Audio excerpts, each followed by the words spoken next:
Hey, Ben Taylor, what's up? Hey Joe, good to see you. Likewise, likewise.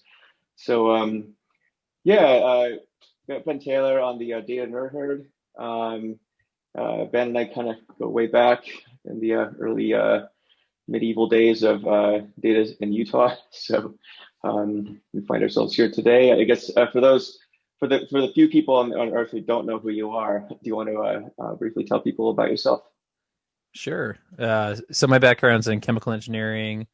I guess one story that I bring up a lot is I lived in a tent while I went to school. I lived in the woods for 2 fall semesters, and I had sponsors doing that, and I got some media attention. Um, and I think for me, the competency that was maybe developing there was not really caring what what the boundaries are or what social norms are. And I think for me that's a motivator because I see that as a limitation for a lot of people. Are you constrained by white papers? Are you constrained by social norms and stuff like that? So I studied chemical engineering, planning to go to medical school. Thank goodness that did not happen. I went and worked in semiconductor for 5 years instead at Intel and Micron, which was funny because before we met, the attitude coming from I Am Flash was all the smart people work here. So why would you talk to anyone else? And so when I first met David Gonzalez and yourself, it was like, oh, there's actually really smart people that don't work in semiconductor that understand algorithms and random forest and some of these things that were top of mind. So after that, I worked at a hedge fund um, for almost a year, and then my wife begged me to quit, and I went and worked for Higher View for 4 years. So I ran their data science department, and then I got the itch to go to a startup a little over 3 years ago with David Gonzalez. So we co-founded a deep learning auto ML startup.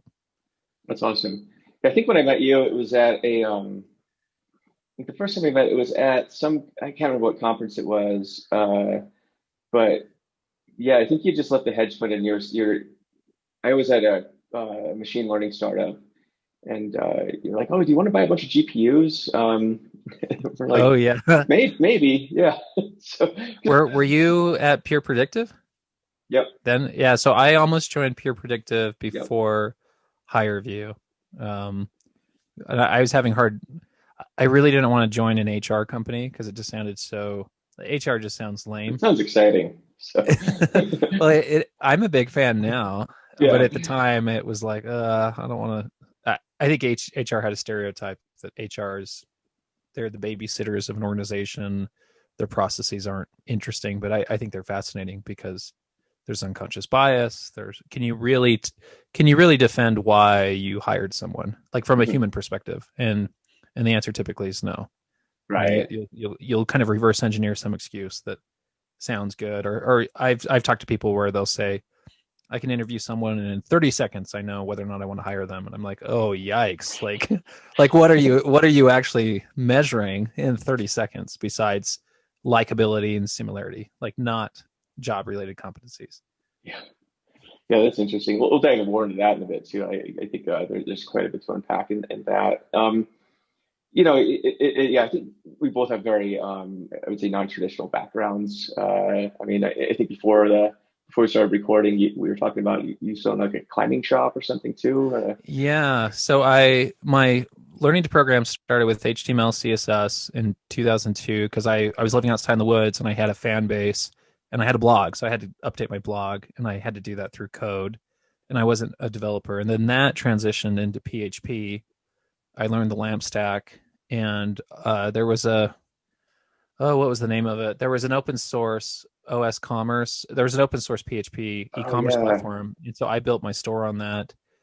And so I learned to code in PHP trial by fire, like literally integrating credit card into the checkout. Where this is back in 2003 when it was hard, where yeah. today it's laughable. You'd be like, "Hey Ben, go set up a credit card checkout this afternoon," and I'd be like, "Sure."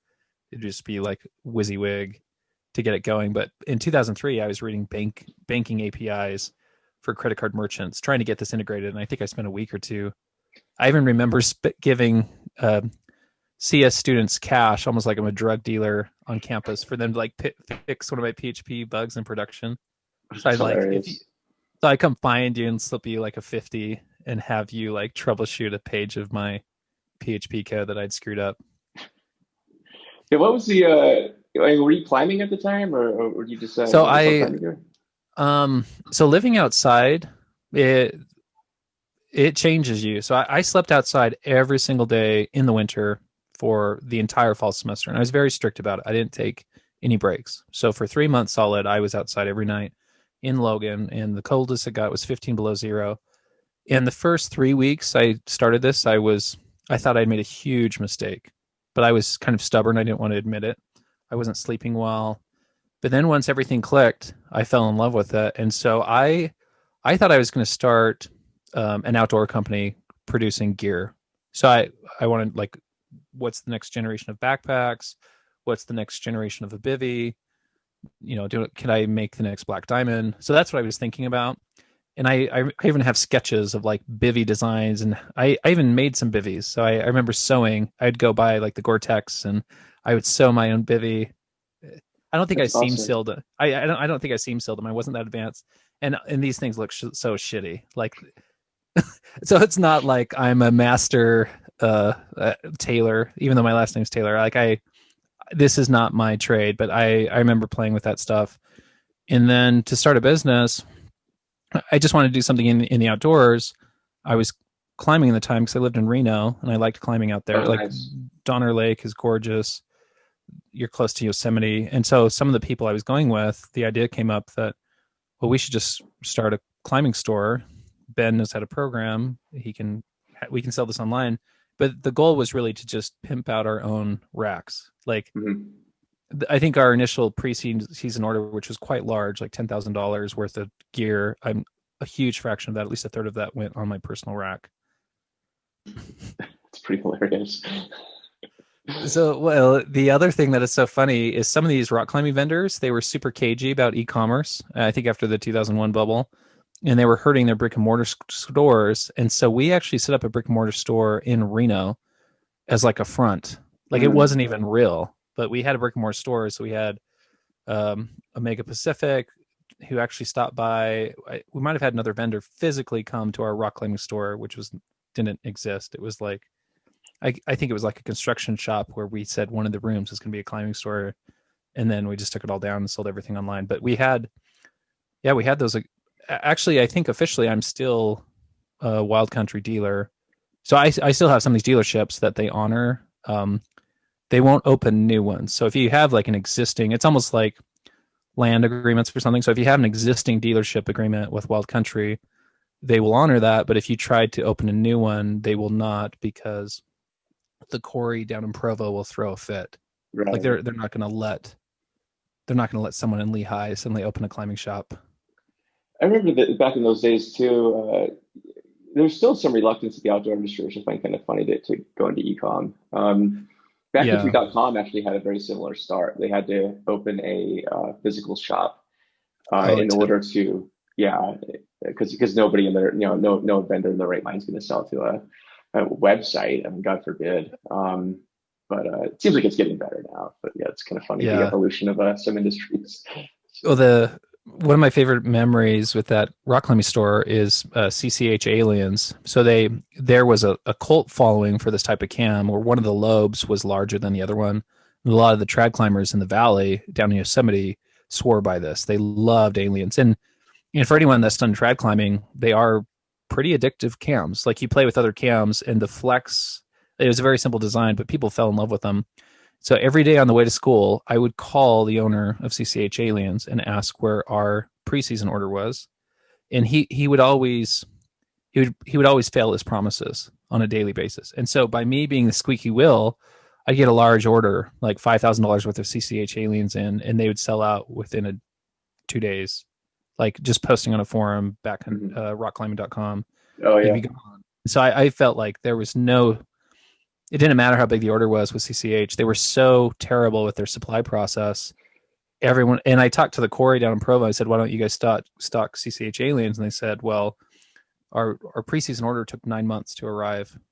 And Wow. so, but the reason it took 9 months to arrive is because a kid like me is calling every single day to get my order, and that was stressful enough for the owner. He didn't want me to call tomorrow, but That's I awesome. that was my routine going to college in Reno. It seems like you've ever since I've known you, you've had I think this knack for hustling and putting yourself out there. I mean, where do you think that comes from? Um, well, I used to work in construction, so I was a wildland firefighter, trail crew. You work a lot of hours. I used to roof.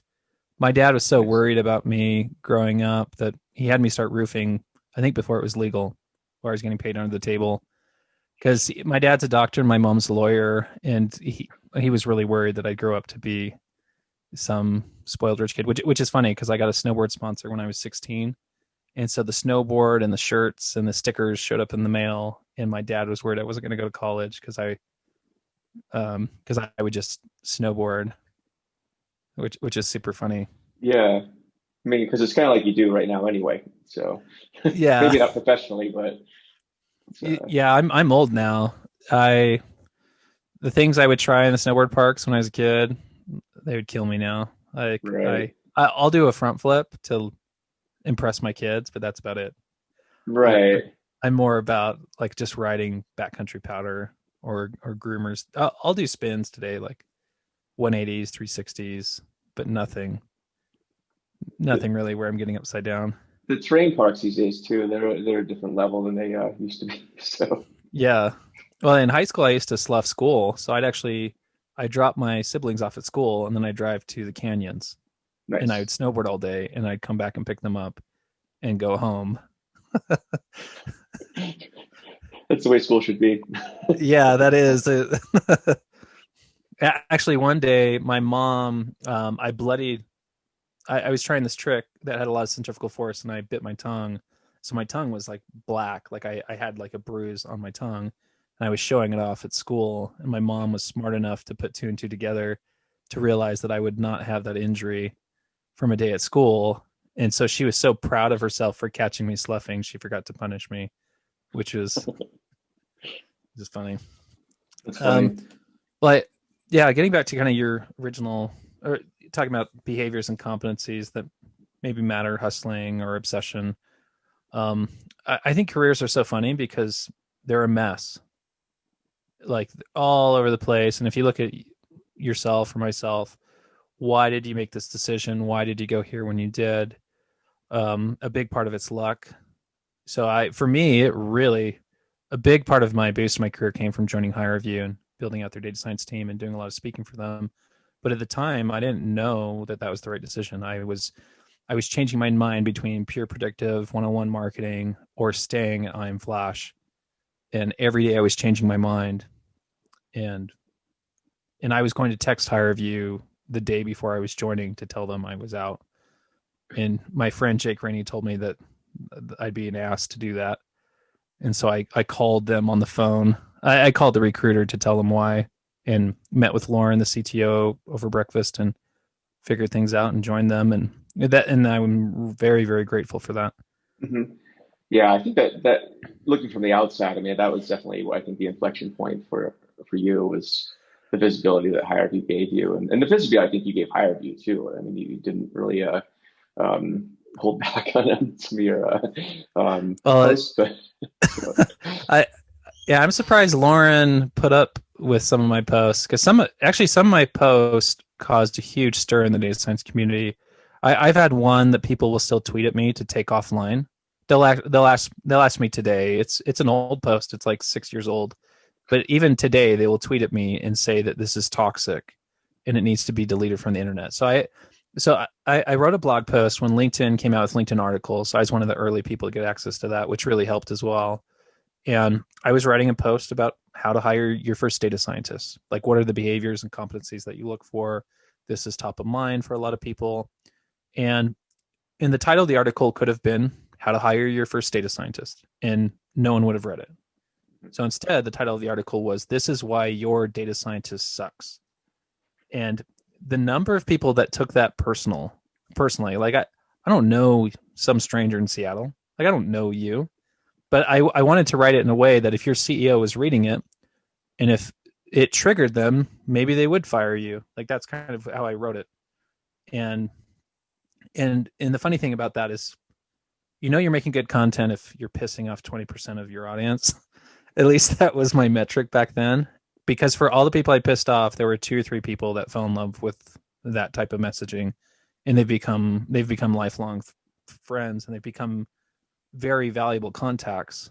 And so would I put up with 20% of, I think I've tamed down since. Like, I don't feel like it's been a couple years since I've written a post like data science or leeches. I,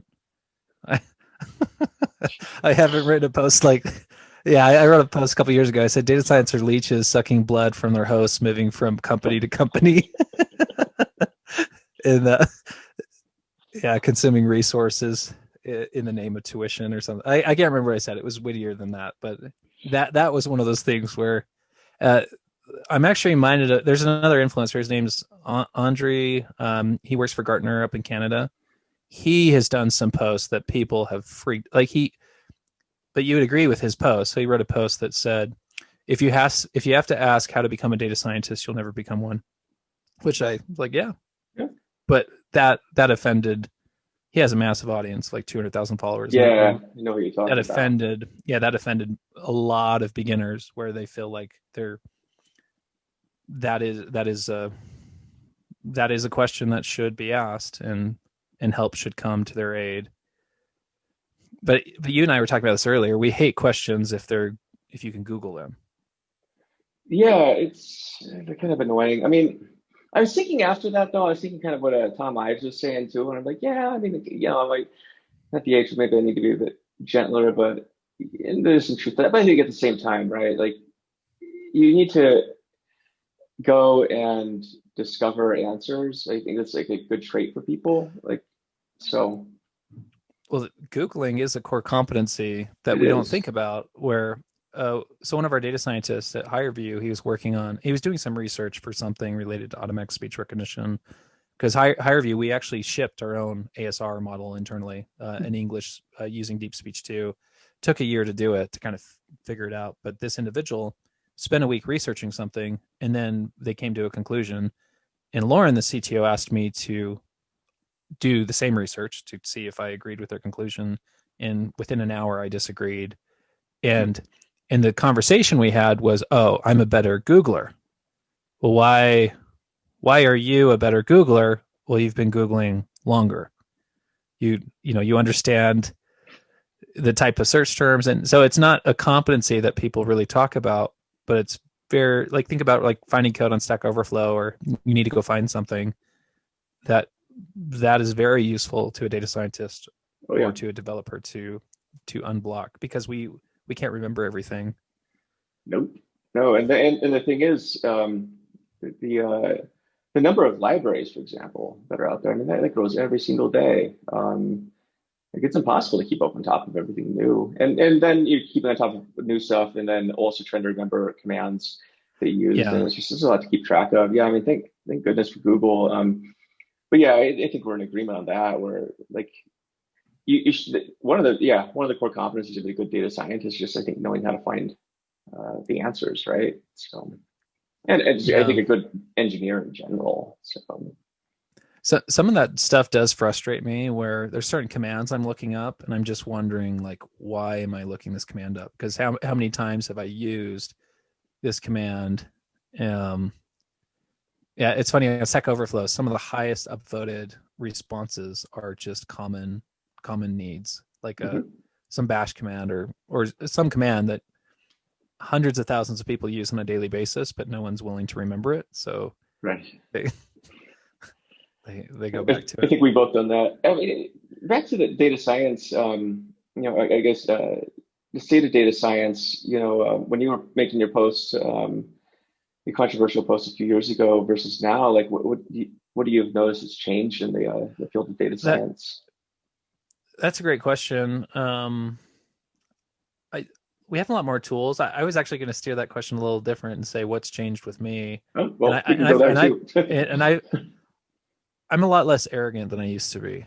Like I think the level of arrogance has finally been pounded out of me, where maybe like 6 or 7 years ago it was peaked. So I'm less likely to. I still get pissed off Like I wrote a post attacking Microsoft Azure ML, and that because I was pissed at some salesperson.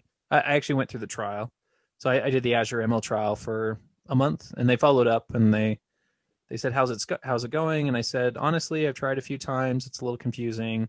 I feel like for the value you bring, I can actually work faster honestly writing my own code today. And I was giving them very honest feedback, and the thing that upset me is the individual on the phone said, oh, we hear that all the time. And then I thought, you hear that all the time?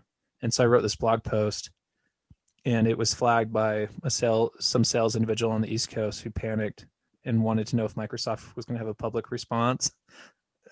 And so my best content is when I'm pissy, but I don't know if it's the best content, but it definitely gets a reaction from. But Your most also popular Justin, content is when you're pissy. yeah. But the same was true with Justin. I don't know if you remember some of Justin's posts. Justin Dickerson, like he had a few Oh posts yeah, that yeah. blew up, but I would say it was because he was pissy. Like something irked him, and so he wrote a post. Yeah, what was that Uh, post that you had about data scientists? Like your data science oh, the course is death of going to data fail? science. Yeah, that one. Yeah. Yeah, like that did really well. So I think kind of going back to human emotion, we are emotional creatures, and so if you're super passionate and emotional about a topic, you should probably post about it. Hmm. Because it'll be authentic. It'll just like it triggered you. It'll trigger some members of your audience. It can stir up a debate. Some of the things I post, I really celebrate the debate in the comments. So because you have people that argue against each other, and Right. and so sometimes that's actually really interesting because you can see different point of views. People push back on your own, and you're better for it. Hmm. So, Yeah, on that note too, it's interesting. I mean, it's there's on LinkedIn, there definitely seems to be this data science community and data science influencers too, which is to me kind of a interesting, weird thing, but it is a thing. And my friends outside of LinkedIn, like that's a thing. Like there's LinkedIn influencers, like, oh yeah, big time. And I would think yeah, that the data science community on LinkedIn is one of the biggest ones in the world, probably. So, yeah, it's definitely much more personal because you have data science communities on Reddit, but yeah, they're anonymous. It's not really a face. And even on Reddit, I don't know if you really recognize like common posters or contributors, but on LinkedIn, there's a name, there's a face that's associated with the content. hmm, Um, I don't know if you knew this, but a couple years ago in 2018, I fell in love with Quora. I love yeah, Quora, and I felt like my authentic voice really came out. It was a lot edgier, more controversial. I was more of a dick.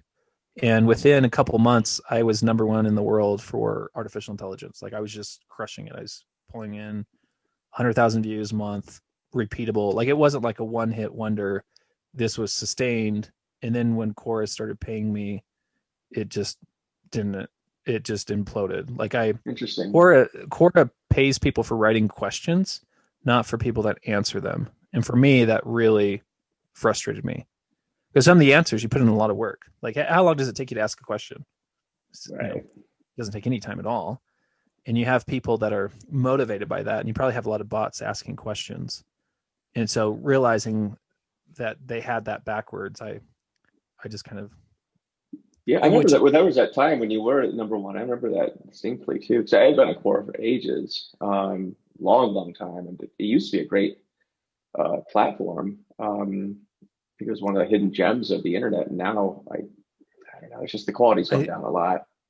I think they struggle with the quality based on how they do the monetization. I think paying for questions is bad. They should pay for answers, or like really you should always pay for attention. So Hmm. where's the attention going? So if I ask a question, if you have 20 people to answer it, you should actually be paid according to the attention that you pulled. So um because then you get people asking sincere questions. I think that was the thing that was the most upsetting. Wasn't where the money was going, because it's not like you're going to make gobs of money from Quora. It was more about, I want to answer questions that are sincere. I don't want to answer. And Quora has actually they had a data Kaggle competition, I think, where they had issues with people rephrasing the same question because they're trying to just drum up more questions. And so if I can just swap out a word and ask the same question that did well, you can imagine that's a pretty straightforward AI strategy to, like, if Hmm. I want to bot Quora, I'm just going to slam it with questions that have already been asked, but the Levenstein distance or like whatever the NLP is enough that humans will react and begin answering a very similar question. So they've had competitions trying to find duplicates. But if they just had sincere questions, that wouldn't be an issue. Right. Yeah. I mean, I got off all social media except for LinkedIn. Mentally I feel better, but it's interesting. I mean, where do you see what's your impression of like LinkedIn right now versus where it was kind of when you were posting more acerbic type posts or something? So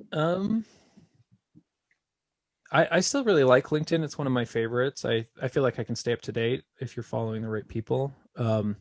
It's really too bad because I think we had a huge advantage back when LinkedIn was coming online at like 2012 through 14. There were a lot of things where you had to get early access. So like writing LinkedIn articles. And if you look at some of the people that got the earliest access, they have over 1 million followers or like over 2 million followers. And I would say it's not because their content is good. It's because they had early access, exclusive access, a captive audience. And so I think if I knew what I knew now, and if I went back in 2013, I would have been very, very aggressive with my LinkedIn content, growing my network, but also trying to network directly with LinkedIn employees and trying to get access to beta. Where when I joined HireVue, I had 400 connections on LinkedIn, and crazy. It wasn't a priority. Mm-hmm. I mean, so for people who are just getting into the field of data science, like how much do you think like self-promotion and building your social network is worth? I think it's worth a lot because professors, I think it's funny because as a student, not all professors, but some professors have a God complex where it's like me, you, idiots, me. And so as a student, you have a lot of respect for your professors, but the call out to most professors is they haven't worked in industry. A lot of them have only worked in academia. They don't understand how to get a job, and they don't understand the importance of network. And a lot of times they're teaching you things that aren't applied. They're teaching you technologies that aren't going to be top of the mind in the job market. And so for students, I encourage them to go to meetups, go to local meetups, listen to what people are talking about. And one of the things I started encouraging people to do was to present at a meetup immediately. So for a new student, that can be very intimidating. Why are there going to be people in the audience that know more than me? Of course there will be, but just do it anyway. And the tease there is if you pick a topic and you get on the calendar to present, you're going to be pretty good in a couple of, like you'll stress about it. Like pretend like, let's say you don't know anything about technology X, but you get on the calendar to present about it. You're not going to look like a fool in 2 months. Like you're going to do something. You're going to do something to prepare for the talk. And so from my perspective, I called that reckless commitment, where you're kind of taking your accountability and you're committing. If you commit on the calendar to present at a meetup, if you change your mind, that's not really an option. Right. You can't change your mind the week before to say that you're scared or you're having second thoughts. The ball's rolling. You have to go do it. And I think there's value. Maybe that's a general rule. Like think of climbing. Like, are you going to be a better climber if you don't fall, or if you don't if you don't push yourself? And because I've been doing some rock climbs where I'm leading, placing cams, and I'm swearing the whole time, and I'm not having fun. But then when you get back on the ground or you get to the blade, you say that's the most amazing thing I've ever done. But in the moment, it is not a good time. Yeah, I remember when I was a kid, like my teenage years, I would solo stuff, and in retrospect, it's probably pretty stupid, but yeah, commitment. You're kind of committed. You don't have an option. You can down climb. It's easier to go up. So yeah. Well, I'm not a very good climber. Like I think if I compared myself to you, I wouldn't say I'm a good climber. And we were doing. Have you heard of Wolf's Head in the Wind River Range? I think it's one of the top 50. It's up in the Circuit of the Towers. Yeah, Circuit of the Towers. It's not a hard climb. It's like a 5.7, but it's a big wall. It's 2,000 feet.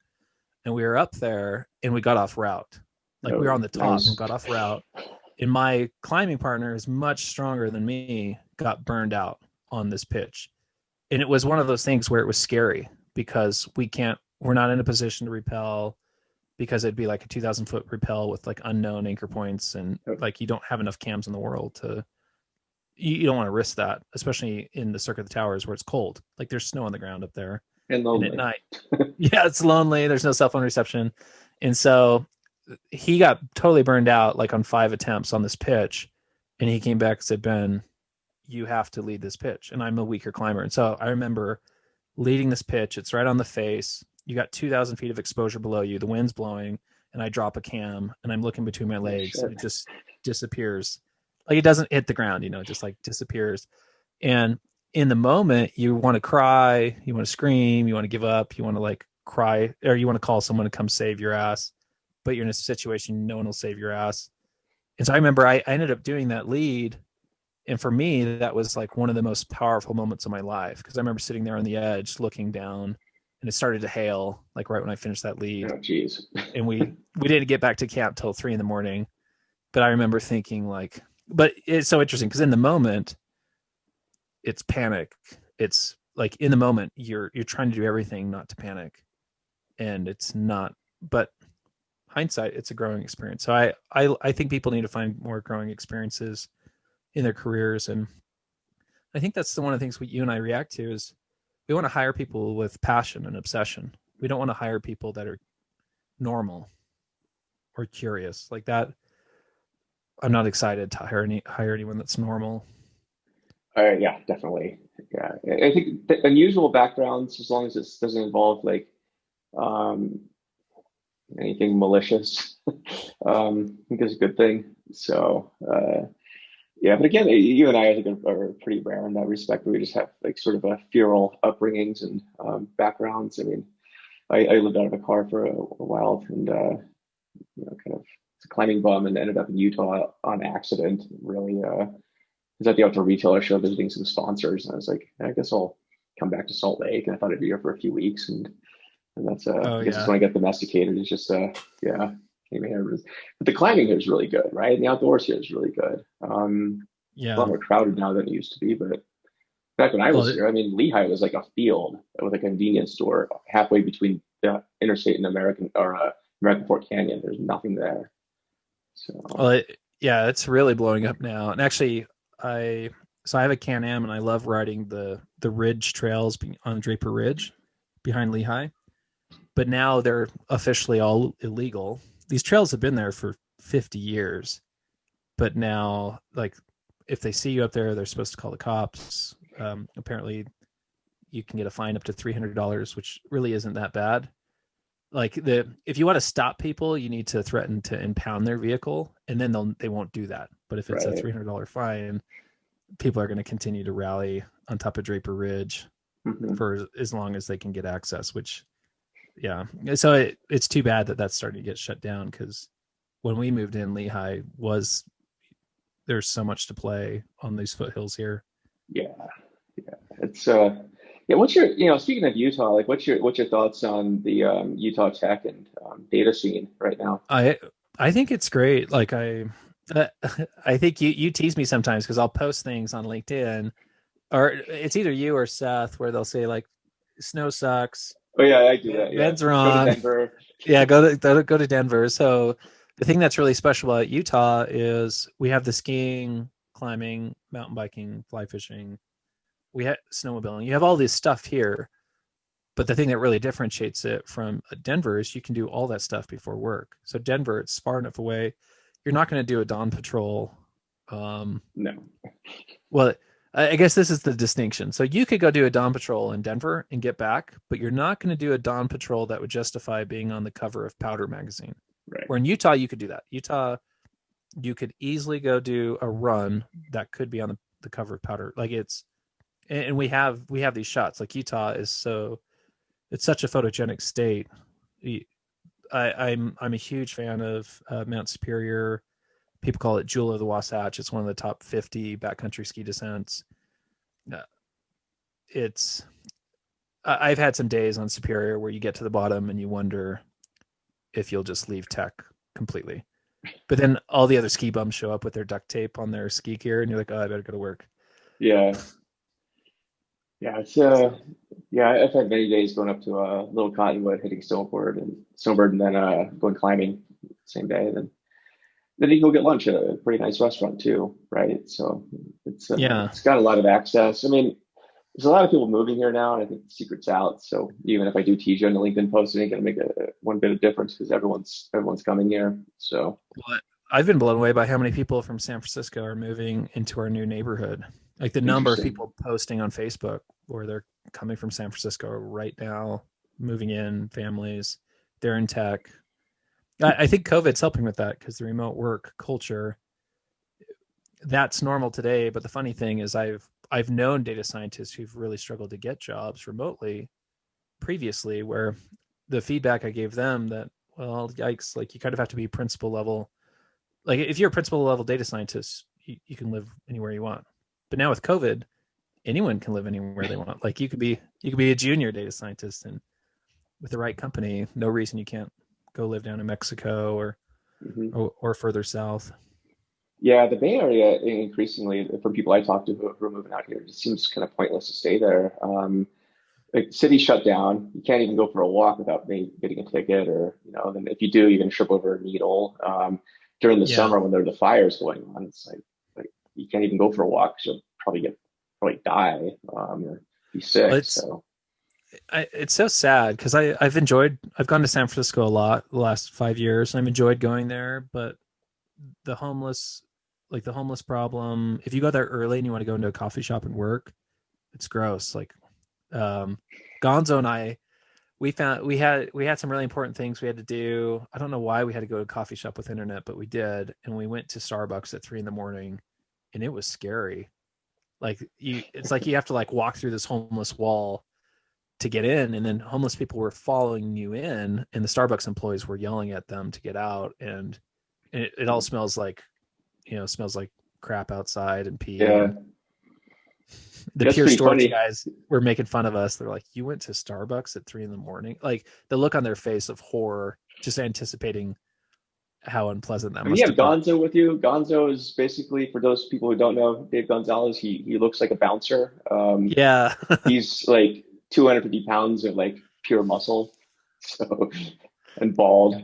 Yeah, he'd be the kind of guy you'd hire to go get your money back. So, but Yeah. it seems like even then, like nobody there cares. They're just like, yeah, I need to go into Starbucks. So I mean, so, We joked a lot that he was the masculine side of our relationship. So I'm the one with the little hands. I he's the alpha.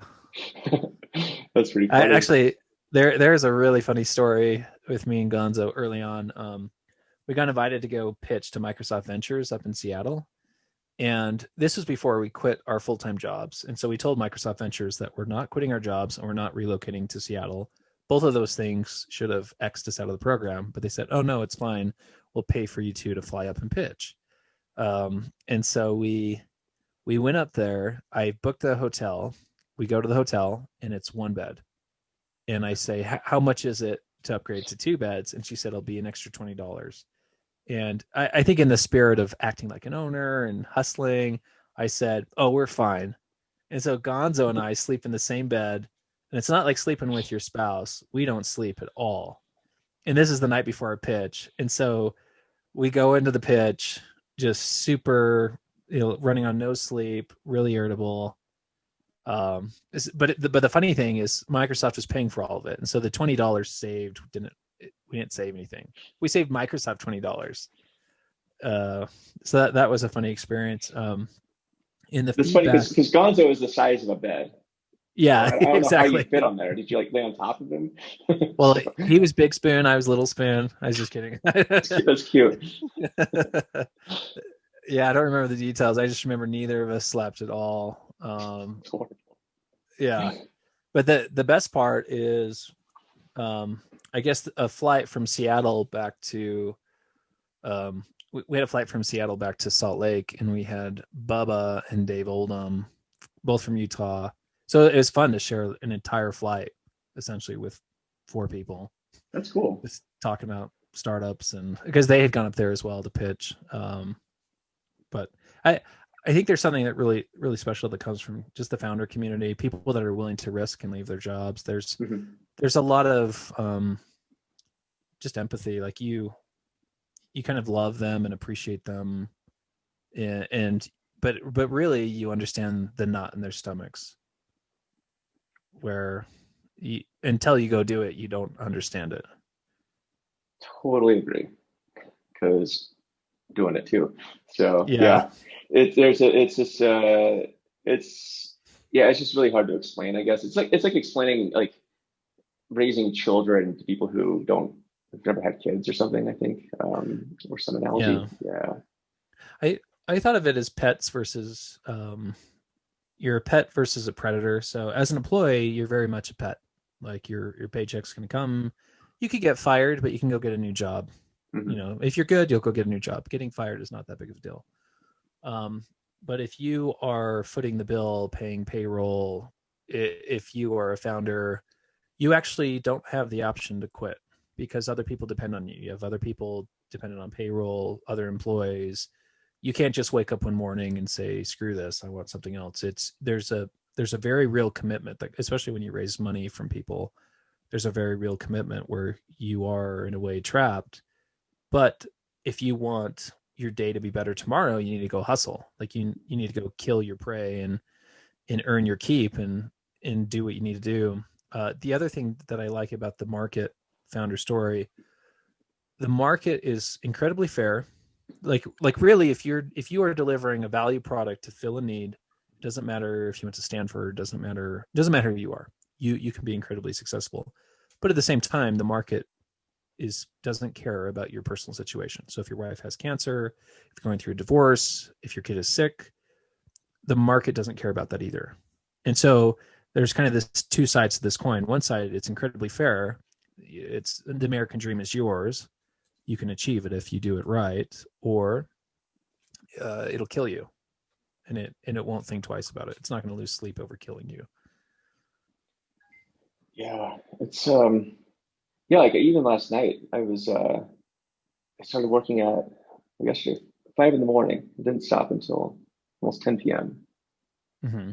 Just insane. I talked to my business partner. I was like, man, I just feel insanely burned out, but I have no other choice but to keep going. In The that, mental health aspect is definitely a real thing with entrepreneurship and doing your yeah, business. But at the same time, I think of it kind of like raising a kid. Like yeah, it's tough, but you're not just gonna like put your kid in the put him in a corner or her and just kind of walk away because it's inconvenient. Like you're gonna fight like hell to make sure that that kid gets what it needs. And it's the same with the business.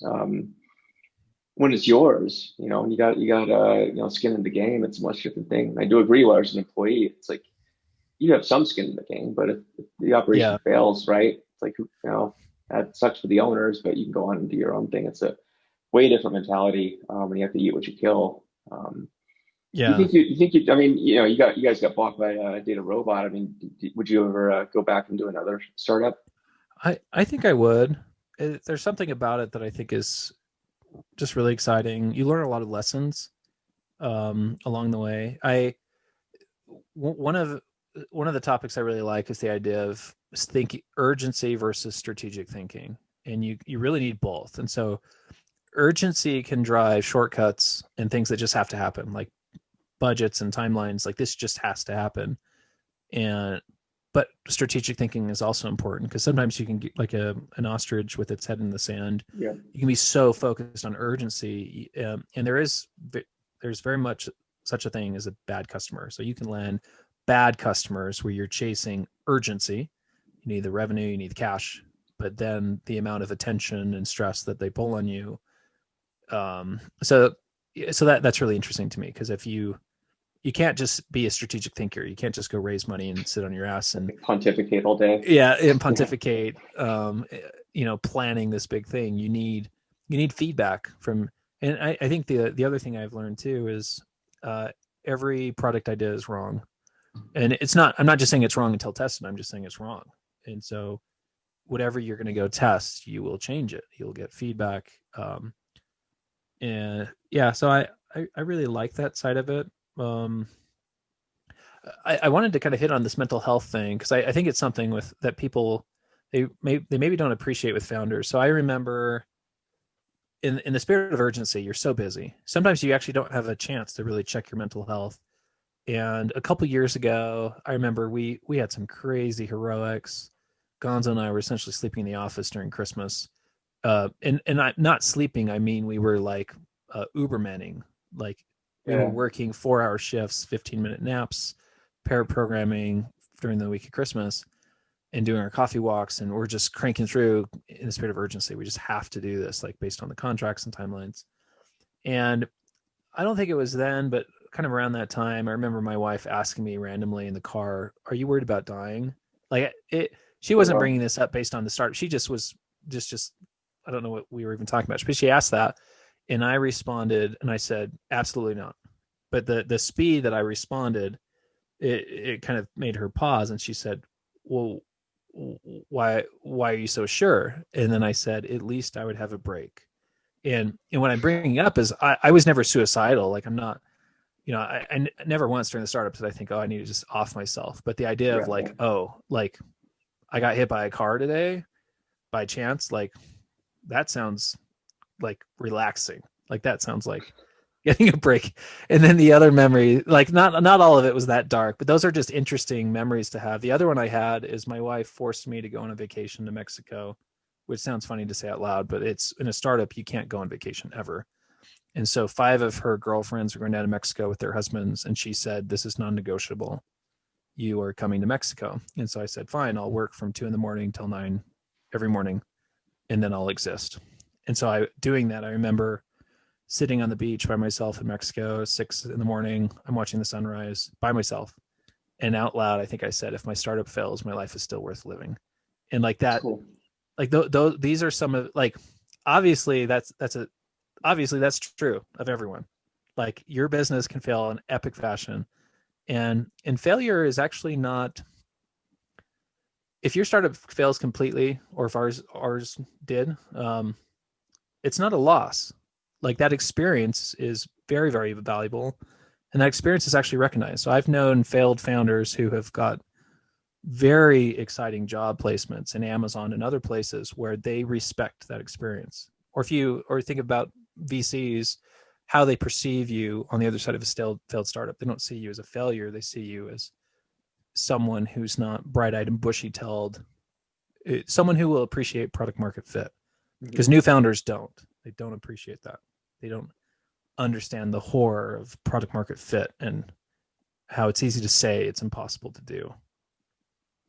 Yeah, and dealing with customers, right? That's a big Yeah. one. Like getting a customer, like getting that first dollar, that's precious. I mean, I think you'll always remember that first check you get from a customer with whatever business you start, right? Um, Yeah. and then I guess all sorts of blends together as you become more successful. But it's something one of those things, right? I try and never take anything for granted. I mean, you could also be in a culture too, like in Europe, where maybe failure isn't as well received. If you fail in some Yeah. places, it's like you're garbage and have a nice life. So Well, that's definitely true in Japan. It's a different game if you're raising money for a startup in Japan. You can't. I feel like in the U.S., even though we talk about how hard it is, if you go raise VC capital right now, and if your startup fails, it's not the end of the world. Like it's compared to another country like Japan. right, that's interesting. Kind of switching gears a bit. I mean, a lot of your work right now at Data Robot seems to be around evangelizing. Do you want to get into some things you Yeah, like about that? yeah. So it's if you think about selling a technical product, like so, Data Robot, we are an AutoML end-to-end machine learning platform. We've since moved beyond just AutoML, where we take care of MLOps, feature drift detection, but also data acquisition. What are the different data sources? How do we merge these databases? So they've really kind of gone A to Z with their offering. So it's a technical product. You actually don't want data scientists and engineers selling. Like what I mean by that is you don't want them to be the front face on the messaging, because the default will be features and speeds. the default will be, hey, do you have an hour to sit down while I force you to swallow mountains of data points and features? Like I want you to appreciate what I've built to the full extent. That's a rational argument. And so I've really fallen in love with marketing. So on the evangelism side, I report up into marketing, but I'm still technical, and that allows me to ensure that the marketing messaging that we talk about is on point. And I still meet with customers. I still am involved with some of the sales processes to kind of understand where things work well and where things don't. But what I get the most excited about is marketing content from a technical perspective, because some of it justifies working outside of the product. So some of the marketing, and maybe something that's useful for your audience. When my brand grew working for HireVue, but it grew even more during the startup. So during the startup, I had invites to go speak to banks, Red Bull, Procter and Gamble, the EEOC. Like I was getting the Amazon, where they're reaching out to ask if I'd go speak there. And for me, one of the things I learned is the content is everything. It's all, and the content can't be common. And so imagine if you task two people, you're going to go task a data scientist or an engineer to come up with some viral, engaging content versus an evangelist. The evangelist is going to focus a lot more on, they're going to be more creative. They're going to focus more on storytelling. They're going to talk about empathy. They'll actually essentially engineer content that will get the response, where I would not expect your typical data scientist to do that. Mm-hmm. So they're important roles and they complement each other. But so lately I'm falling in love with the psychology behind all of it. Why do we do anything? Why do you remember anything? So my goal inside Data Robot, which it doesn't mean I accomplish this, but for people that work in the evangelism group, if you go and give a talk, that talk should be remembered for 5 years. And these are things that people don't think about. Oh, you're going to go present at a meetup? That's great. Or you're going to go give a keynote? That's great. But is that keynote going to be remembered for 5 years? So if no one hears your name or sees you for 5 years and they run into you, will they say, oh, I remember that talk? And that's the stuff I get super excited about.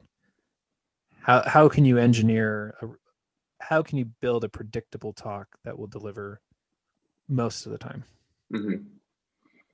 Yeah, I've seen your talks before, and they are not your normal tech talk, right? I think the normal tech talk is, like I say, features and speeds. We're going to geek out. And some of those talks are great. I think you take a much different approach. It's kind of like going to a rock concert or something.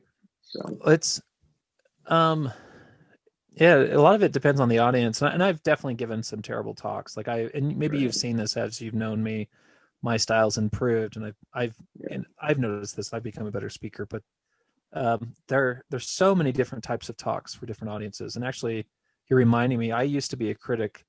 I didn't like live coding talks. I thought they were clumsy. I didn't think they worked well. And I remember there was a guy. He did a live coding talk on RNNs for our deep learning meetup. I thought it was amazing.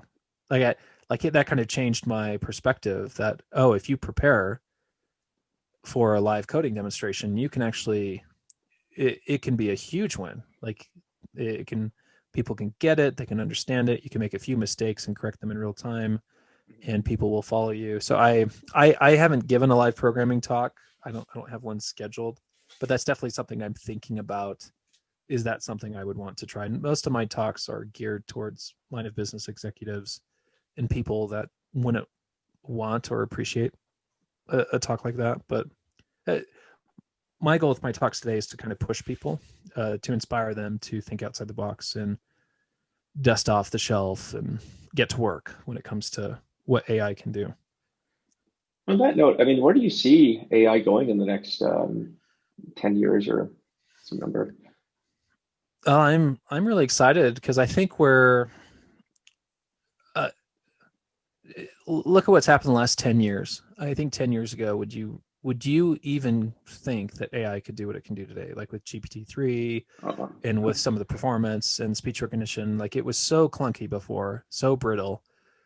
so cumbersome. It took so much effort to do anything. And so the amount of progress we've made, I think something that maybe people aren't really thinking about is I I think during the next decade you're going to see a big shift as we begin to abandon more and more of like the keyboard approach. So right now, if you task me something, I need to roll up my sleeves and hack away on code and keep, write it all from the ground up. But I think what you're going to see during the next 2 decades are automatic speech recognition. It's already superhuman. Your Alexa is not superhuman, but that we have research examples. It's one of those things that hasn't had as much attention maybe as some of the NLP stuff or the image classifiers, and part of that is the data sets are not widely available. So if you want to this weekend, if you want to go teach an English automatic speech recognition system, you're going to run into a big problem where you don't have the training set. Like you can go get 1,000 hours, but you can't get 30,000 hours. You have to buy that. So HireVue, we spent I think like $30,000 to go buy some of these training sets, and they're actually not very good training sets. They're made from academic institutions. It's not call data. But I think what you're going to see is superhuman speech recognition backed by really good NLP, like maybe GTP7 or whatever it is. And with that, you're going to begin tasking your computer systems at home to do things for you. So rather, and you've seen this with GTP3, where it's actually generating executable code in a way that's cute. But I think in the next 10 years, you'll see it execute code in a way that's useful, where it's not just cute. It's like, wow, that was actually really useful. I appreciate that. And you going to search for things on Stack Overflow, that won't really be a thing. So I think in our lifetime, you will wake up in the morning, you'll drink your coffee, you'll have a conversation with your home about what you're hoping to accomplish that day, and it will have all the resources of the cloud and the internet to go do it. And as it needs you, it can loop you in. And so for me, the other thing that's showing up is creative artwork. Like a lot of people say AI can't do art, and I think that's laughable. Of course it can. Of course AI can generate some of the most inspirational art that humans have ever seen ever, but it's a process. It's not something that it's doing today, but it's kind of this line of going from augmentation to automation. So today we have technology pieces that could augment an artist. So imagine an artist that could use AI to accelerate their creative process. Like they're looking at a TV, it's doing some type of feedback, and they're steering the GAN generation, or this, they're speaking and it's giving them feedback. And then they're using that. One of the things people don't think about a lot, but with GANs, with their latent spaces, you can actually get involved with artificial selection. So if I produce something that's interesting and I produce something else, I can actually intentionally mate their offspring and look at hundreds of offspring, and I can mate them again. So you can imagine a creative individual who's right in the middle of artificial selection, working with an AI system. And what are they doing? They're trying to inspire themselves to get to something that they will then create. So I'm really excited about what. I'm not a very good programmer. I'm not the best hacking around code. I just want to talk to my computer and tell it my goals and ambitions. And yeah, I'm the same way. Like I think ever since I was a kid, I always wanted I've always hated screens, for example, right? Having to punch away at screens. Unfortunately, that's the reality of it. But if you could just have some sort of ubiquitous internet where you just interact with your environment, and it'd be like living in the 80s or 90s, early 90s, but you have AI around you now. That's kind of cool. Like you didn't have any of like back in the day. I mean, you didn't have iPhones. yeah, Any of well, that it's stuff, amazing right? what your phone can do these days. I like it. I laugh when we travel, because how did we travel before the iPhone, or like Right. before a smartphone? Like you actually had, I don't know if you, like, I'm sure you remember this. You had to go to a truck stop and buy like an atlas, or you bought, Yep. like, you actually had a whole map of the US, and that's how you would drive anywhere. If you want to go out of state, you'd have to kind of know that you either follow the signs, or if you get lost, you have to have one of these atlases in your car. Yeah. Yeah. I remember I had a car. Like, back of my car was full of like crusty atlases because like they would rot, but you'd like use a piece of the map that was sort of useful and didn't have coffee all over it. And, Yeah. it's crazy days. And then I remember always calling my dad collect. from a payphone. It's insane. Yeah, it's super Yeah. archaic. Well, Um, the the other thing that's so weird that I think is going to come is this idea of personification. So think of Alexa. So if you have Alexa in your house, you could talk to Alexa and actually have it respond, turn on the lights, tell me the news update, or you're having an interaction like that. But I think you're going to see this idea of personification where your home begins to feel more, you begin to have empathy for your home. Your home is showing emotions. It's actually sensitive to your own emotions. So if you're having a bad day, it might react to that. So that's kind of this weird slippery slope where some people in AI ethics try to put down the wall to say we absolutely can't have that happening. But from an AI perspective, it probably will happen. Like it's one of those things that we'll have to wait and see. Would you want that? Would you want to have your home be a therapist or essentially give you some birthday ideas for your spouse or Christmas? Like, I suck at getting Christmas items. Could my house just do it for me and mhm. give me advice when I need it? It's one of those questions I always grapple with, right? Like there's certain events in life and activities that are serendipitous, and how much do you want to outsource to something that's predictable, right? Yeah, Like, and it's kind of like climbing, like the climbing story you mentioned earlier, right? Like getting up on Wolf's Head and just kind of having to go at a genuine adventure, and like what does that look like in an age where things are just sort of hand delivered to you by algorithms? It's an interesting one. yeah. Well, so there's definitely a dark side there. I guess the positive side would be, can an AI system teach you better than any teacher you had? So Mhm. imagine if you want to learn about string theory and it begins to describe it and you just tell your home to dumb it down, like dumb it down, dumb it down, dumb it down. And you get to a point where you have a foundation and then you can kind of go back up. Um, for a human to do that, it would take an exceptional human to navigate that. But if your AI system can just educate you in a way that's engaging, but the thing that's scary is, are you where do the cat videos come, or like is there like a rabbit hole here where you're not actually being educated on anything that's useful? You're just being your attention is being robbed from an algorithm. Yeah, like I would always hear, I used to read a lot of Rick Kurzweil and Eric Drexler and that kind of stuff back in the day. And I remember Kurzweil would say, "Oh, you can just upload the entire internet into your brain." And I'm like, I don't know if I want that. Like that seems kind of shitty actually, because Yeah, it's sort of recognition. Like, are you getting educated or are you just like uploading a bunch of random shit into your brain, right? And there's two entirely different things. Just because you have Wikipedia in your head doesn't mean you're educated. yeah. Well, I guess if you think about the things you want to have in your brain, you just want to have the things you need for the next innovation. So like, what are you going to do this quarter that matters? Are you going to invent a new vaccine? Are you going to combine some technologies? Are you going to develop this product? And so everything you need to do that is great, but knowing some fact or like knowing something else is probably uh, that's one of the things I've been really interested in lately. Is just the brain. Like, how does the human brain work? The funny thing is I've bagged on linguists. I've essentially said their industry's dead. Nobody should hire them or use their products. Their AI has replaced them. And I had that opinion 6 or 7 years ago. And we actually had a linguist, William O'Grady, on our podcast, the More Intelligent Tomorrow one that I do at Data Robot, and I was blown away. These linguists, they they have the clearest window into the soul of the mind, how a child learns a language. And so I read his book, and when you figure out how a kid learns to speak, you realize that AI is not doing anything like this at all.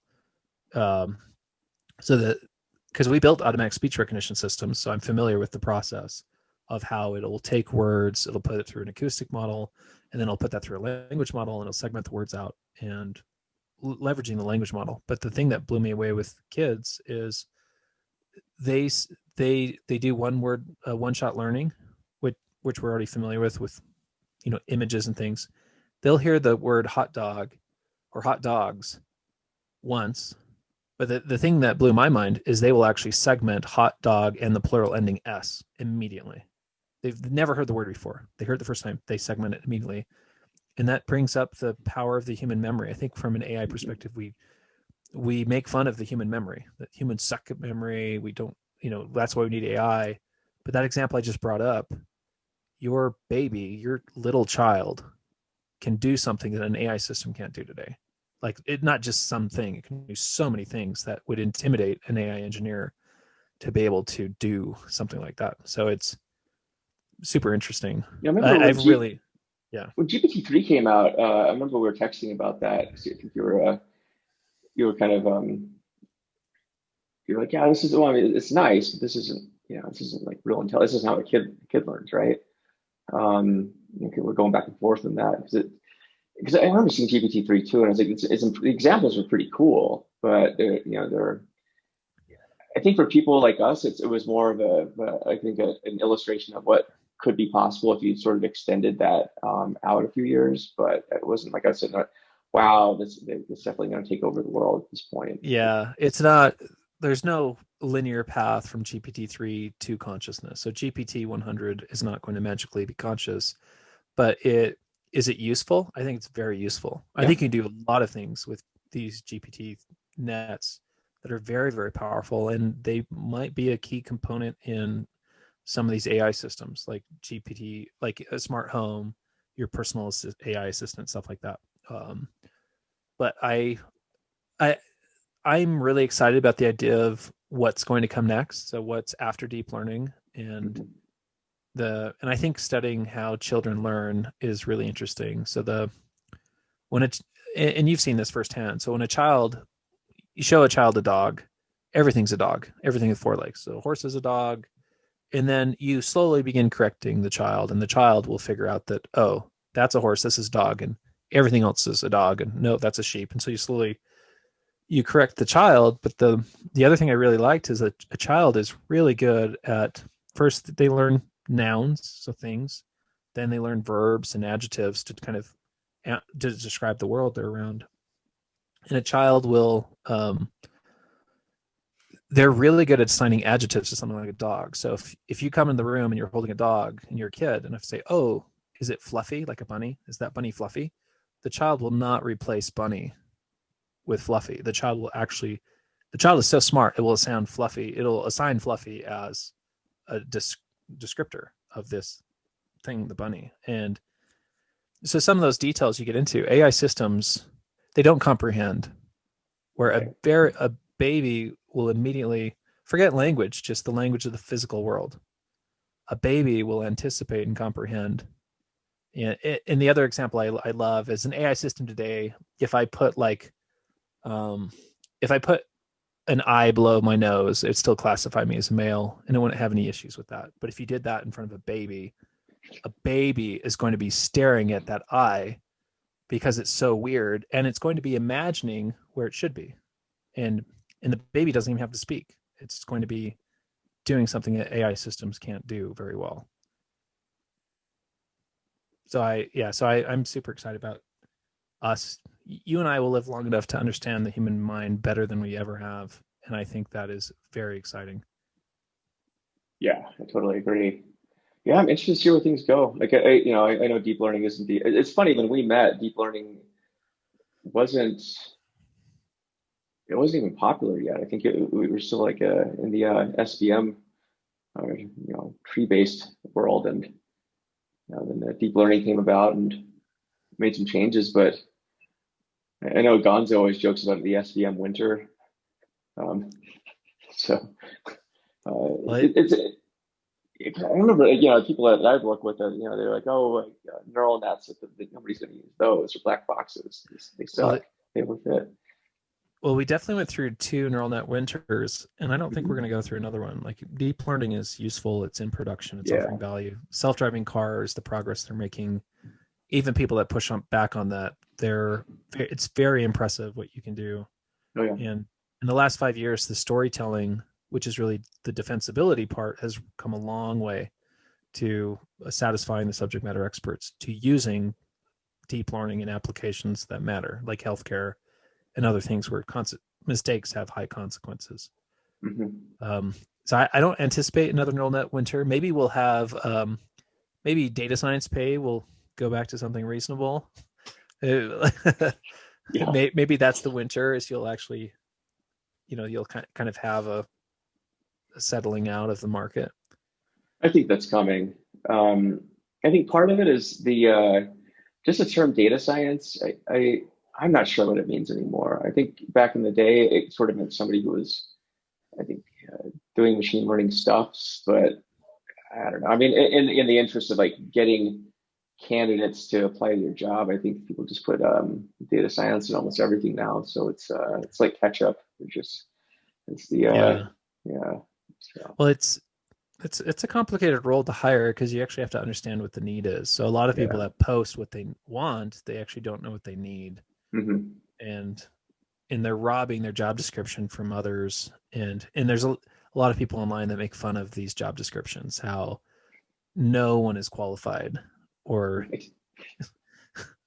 yeah, like I joke that people are wanting to hire someone with 10 years of deep learning experience, or like, pick some technology stack that just hasn't been around that long, and they're wanting someone to have. There have been some really funny posts on LinkedIn where people, um, I don't know, it wasn't the creator of Python, but there was someone who actually invented one of these technology stacks that was not qualified for a job description, and he, I remember seeing that. I can't remember which one it yeah. was. It was was it hilarious. was it Kubernetes or something, like, it was It was something something like, like that. Yeah, I think it was something yeah. around Kubernetes. Yeah, they needed like 10 or 15 years of experience in it, Yeah. something crazy. So, Yeah. but yeah, it's interesting too. I think the job market is there's a lot of the interesting thing I see. I'd like to get your take on this is especially with data science. I'm noticing a shift. So whereas even a few years ago there was a push to focus on training models and all that stuff, it seems like that's, I wouldn't say being supplanted as much as people are just kind of focusing on the other stuff now. ML ops is a really big one. I think you're going to see a lot more of just winning in Yeah. production, and it's a lot of the rigor. I think is coming into vogue now. Like now that we have the ability to have great models, like what are you going to do with them? Yeah. No, that's been really interesting. That we've definitely seen a shift there, where 7 years ago, you being able to build a random forest model was amazing. That set you apart as a data scientist. And now there's so many AutoML pipelines that are sold through platforms, but also in the open source community. A data scientist wouldn't be graded on that. Like, Right. why would I grade you on hyperparam tuning a model? Like, that just seems so strange. Like, why would that be a point of concern today? But big concerns would be things you brought up, that those are big concerns. Can you get something into production? Can you hand it off to engineering? Uh, can you put a Docker wrapper around it? Can you do something?